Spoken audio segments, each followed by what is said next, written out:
পবিত্র কুরআন বা সহিহ হাদিসে কি এই লাইলাতুল কদরের নিদর্শন সম্পর্কে কোনো কিছু উল্লেখ করা হয়েছে? সহিহ হাদিসে লাইলাতুল কদরের কিছু নিদর্শনের কথা বলা হয়েছে, তবে আলহামদুলিল্লাহ যতগুলো নিদর্শনের কথা বলা হয়েছে এগুলো দেখতে পাই লাইলাতুল কদর পার হয়ে যাওয়ার পরে।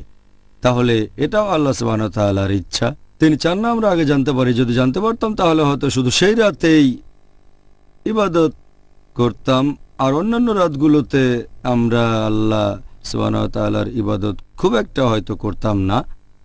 একটা হাদিস আছে সহিহ মুসলিমে যে লাইলাতুল কদরের ঠিক পরের দিন সূর্যের কোনো কিরণ থাকবে না, দেখাবে একটা থালার মতো যতক্ষণ না মাথার উপরে উঠছে। এছাড়াও সহিহ মুসলিমে বলা হয়েছে খণ্ড নম্বর 2 বুক অব ফাস্টিং হাদিস নম্বর 2633 যে লাইলাতুল কদরের পরের দিন সূর্যের কোনো কিরণ থাকবে না। সহিহ মুসলিমে আরও একটা হাদিস আছে খণ্ড নম্বর 2 বুক অব ফাস্টিং হাদিস নম্বর 2635। আমাদের নবী বলেছেন যে লাইলাতুল কদরের রাতে চাঁদটাকে দেখাবে একটা থালার মতো, মাসের শেষের চাঁদ যেরকম হয়। এই সহিহ হাদিসটা আছে তাবরানী আর ইবনে খুজাইমাতে যে লাইলাতুল কদরের যে আলো সেটা খুব গরম হবে না, আবার হবে না খুব ঠান্ডাও। এটা হবে একটা সুন্দর রাত, সুখ শান্তির রাত। আর সূর্যটা লাইলাতুল কদরের পরের দিনে হবে হালকা এবং লালচে।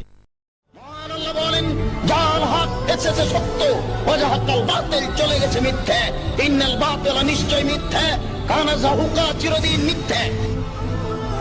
আমি আপনার কাছে একটা ব্যাপারে একটু বিস্তারিতভাবে জানতে চাইব, আর আমার ধারণা আমাদের দর্শকরাও এই ব্যাপারটা সম্পর্কে জানতে চাইবেন যে আমরা মুসলিমরা ঠিক কোন নিয়মে এই রাতকে খুঁজব। হাদিসে ব্যাপারে গাইডলাইন দেওয়া আছে যে কিভাবে লাইলাতুল কদরকে খুঁজব। একটা হাদিস আছে সুনান আবু দাউদ খণ্ড নম্বর 1 বুক অব সালাহ হাদিস নম্বর 1370। আবু যর রাদিয়াল্লাহু আনহু তিনি বলেছেন যে আমরা আল্লাহর রাসূলের সাথে সাথে রমজানে রোজা পালন করতাম। নবী আমাদের নামাজ পড়ার জন্য কখনো ঘুম থেকে ডেকে তুলতেন না, শুধুমাত্র রমজান মাসের শেষ 7টা রাতে, সে সময় রাতের প্রথম তৃতীয়াংশে নামাজ পড়তাম। ষষ্ঠ রাতে তিনি আমাদের ঘুম থেকে ডেকে তুলতেন না, আর তারপর পঞ্চম রাতে তিনি আমাদের ঘুম থেকে ডেকে তুলতেন। আমরা নামাজ পড়তাম মাঝরাত পর্যন্ত।